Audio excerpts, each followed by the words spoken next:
नमस्कार शेतकरी मित्रांनो, एस पी फार्मिंग इंजिनियर या आपल्या यूट्यूब चॅनलवर सर्वांचं स्वागत आहे। तर बऱ्याच दिवसांनी हा व्हिडिओ मी पोस्ट करत आहे, कारण की आपल्या शेतात जी आहे ती चोरी झालेली आहे। मागे आपण बघू शकता आपल्याकडे 5 HP सोलर सिस्टीम आहे, जो शक्ती सोलर या कंपनीचा आहे आणि मुख्यमंत्री कृषी सौर पंप योजना या योजनेअंतर्गत आपल्याला तो मिळाला होता। यावरती आपल्याला जवळपास 95% सबसिडी होती। दिनांक 2 मार्च 2026च्या रात्रीची ही गोष्ट असावी, कारण की काल सकाळी म्हणजे 3 तारखेला जेव्हा मी शेतात आलो 10 वाजता, तर मला हे सगळं दिसलं। आता ही चोरी कशा प्रकारची आहे, यामध्ये कुठल्या कुठल्या वस्तू आपल्या चोरीला गेल्या आणि अशा प्रकारच्या घटना जर तुमच्या एरियामध्ये घडल्या असेल तर या घटनेवरती आपल्याला काय ॲक्शन घ्यायचे आहेत ते आपण आता बघूया। त्याकरता हा व्हिडिओ शेवटपर्यंत बघा। आणि आमच्या भागातली ही पहिलीच घटना आहे, त्यामुळे हे गोष्ट माझ्यासाठी सुद्धा नवीन आहे। तर अशा घटना जर घडत असतील तर आपण काय करायला पाहिजे आपण समोर बघूया। आता मी तुम्हाला डिटेलमध्ये काही गोष्टी सांगतो, कुठल्या कुठल्या वस्तू चोरी गेल्या आहेत। तर बघा मित्रांनो, काल जेव्हा मी शेतात आलो सकाळी 10 वाजता, तर मला हा प्रकार दिसला। या ठिकाणी हे जे कवर आहेत, जे केबलवरती असतात, केसिंग म्हणू शकतो आपण याला, हे अशा प्रकारे इथं खाली पडून दिसत आहेत। आणि इथं आपण जर माझ्या काही जुन्या व्हिडिओमध्ये बघितलं असेल तर या ठिकाणी आपलं कंट्रोलर होतं, ज्याला VFD म्हणतात, व्हेरिएबल फ्रिक्वेन्सी ड्राईव्ह, जो शक्ती सिम्मा या कंपनीचा होता, शक्ती कंपनीचा होता आणि मॉडेलचं नाव जे आहे ते सिम्मा आहे।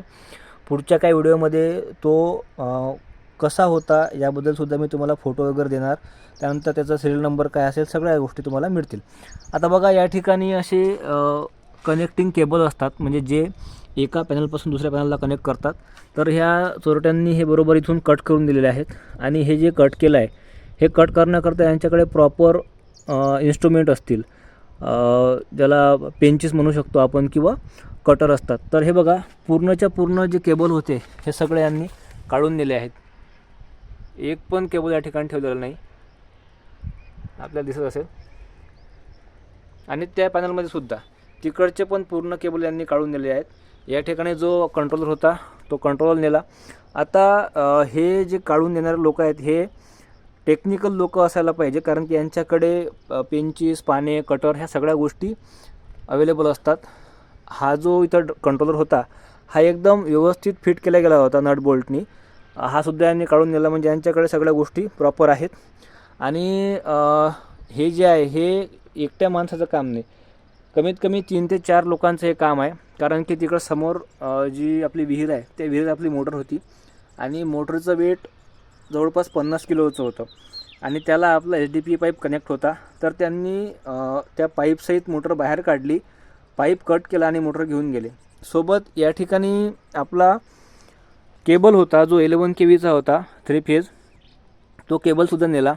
आता जेव्हा आपल्याला या योजनेअंतर्गत ह्या सगळ्या गोष्टी मिळाल्या, त्यामध्ये आपले 15 पॅनल होते। आता हे जे पहिलं स्ट्रक्चर आहे या स्ट्रक्चरवरती आपले 9 पॅनल आहेत आणि त्याच्या समोर जे स्ट्रक्चर आहे त्यावरती 6 पॅनल आहेत। तर असे एकूण 15 पॅनल होते। त्यानंतर 50 मीटर आपल्याला SDP पाईप मिळाला, 75 mm या साईजचा। 50 मीटर आपल्याला हा दोर मिळाला होता, रोप। त्यानंतर 50 मीटर आपल्याला केबल मिळाला होता आणि मोटर आणि पंप। तर आपली मोटर जी होती ती शक्ती कंपनीची होती, 5 HP आणि त्याच्यासोबतच त्याला पंप कनेक्टेड होता। तर आता ही जी आपली विहीर आहे या विहिरीमध्ये आपली मोटर होती आणि अशा प्रकारे ही SDP पाईपला कनेक्टेड होती। आता हे बघा, हा पाईप असा सहज मी एका हातानं उचलू शकतो।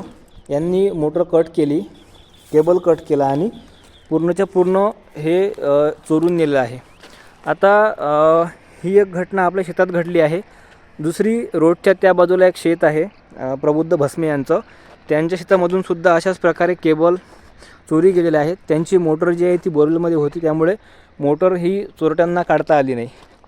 तर आता अशा प्रकारच्या बऱ्याच घटना घडत आहेत। तर अशा घटना घडल्यावर शेतकऱ्यांनी काय करायला पाहिजे, शेतकऱ्यांनी कुठल्या कुठल्या ॲक्शन्स या ठिकाणी घ्यायला पाहिजे। तर बघा, सर्वात प्रथम आपल्याला आपल्या जवळच्या MSCB ऑफिसला भेट द्यायची आहे। त्या ठिकाणी आपल्याला अशा प्रकारची माहिती द्यायची आहे आणि ही माहिती जी आहे ही सगळी लेखी स्वरूपात आपल्याला द्यायची आहे आणि त्याची कॉपी आपल्याकडे ठेवायची आहे। आता ज्या वेळेस आपल्याला अशा प्रकारच्या वस्तू मिळतात कुठल्याही योजनेमधून, तर त्यावेळेस आपल्याला नेमका कुठल्या कुठल्या गोष्टी मिळाल्या, जेव्हा आपल्याला किंवा मला हे जेव्हा पॅनल मिळाले, त्यानंतर हे स्ट्रक्चर मिळालं, पाईप मिळाले, ह्या सगळे केबल, मोटर, ह्या सगळ्या गोष्टी मिळतात ना, त्यावेळेस तुमच्याकडे एक डॉक्युमेंट असणं गरजेचं आहे की नेमकं तुमच्याकडे कुठल्या कुठल्या गोष्टी मिळाल्या, त्याचं टेक्निकल स्पेसिफिकेशन. आता तो VFD असेल तर VFDवरती एक सिरियल नंबर असतो, त्याचा फोटो तुम्हाला काढून ठेवायचा आहे. त्यानंतर मोटर जी मिळते त्या मोटरला पण सिरियल नंबर असतो, केबल, त्यानंतर रोप, HDP पाईप, ह्या सगळ्या गोष्टींच्या नोंदी शेतकऱ्यांनी स्वतःकडे ठेवायला पाहिजे, कारण की भविष्यात कुठल्या गोष्टी घडतील हे सांगता येत नाही. आणि ह्या ज्या वस्तू मिळतात ह्या इन्शुरन्समध्ये कवर होतात, कारण की जेव्हा शासन एखाद्या कंपनीला कॉन्ट्रॅक्ट देतो त्यावेळेस या वस्तूंचा 5 वर्षाकरता इन्शुरन्स असतो. आता या इन्शुरन्समध्ये आपल्या गोष्टी आपल्याला परतसुद्धा मिळू शकतात, पण त्याकरता आपल्याला आधी MSCB ऑफिस, त्यानंतर जवळच्या पोलीस स्टेशनमध्ये FIR देणं गरजेचं आहे. आता मी कालच पोलीस स्टेशनला गेलो होतो त्या ठिकाणी कंप्लेंट द्यायला, पण माझ्याकडे डॉक्युमेंटची कमी होती, कारण की काही डॉक्युमेंट मला त्यावेळेस लगेच सादर करता आले नाही.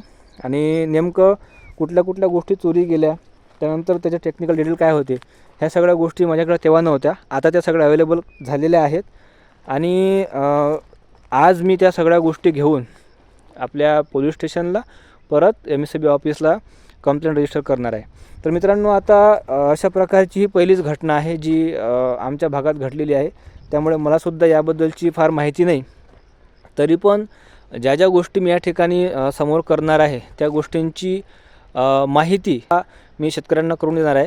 त्यामुळे अशा प्रकारच्या घटना जर आपल्याकडे घडत असतील तर आपल्या शेतकऱ्यांना काय काय गोष्टी कराव्या लागतात, कारण की शेतकऱ्यांना एवढ्या टेक्निकल गोष्टी किंवा ह्या गोष्टी माहीत नसतात. त्यामुळे या व्हिडिओच्या माध्यमातून एक छोटी मदत तुम्हाला होईल. तर मित्रांनो, आता पुढच्या व्हिडिओमध्ये बघूया की मी समोर कुठली कुठली ॲक्शन घेतलेली आहे, कुठले डॉक्युमेंट मी त्या ठिकाणी MSCB ऑफिसला किंवा पोलीस स्टेशनला सबमिट केले, त्याबद्दलची माहिती मी तुम्हाला समोर देणार आहे. धन्यवाद.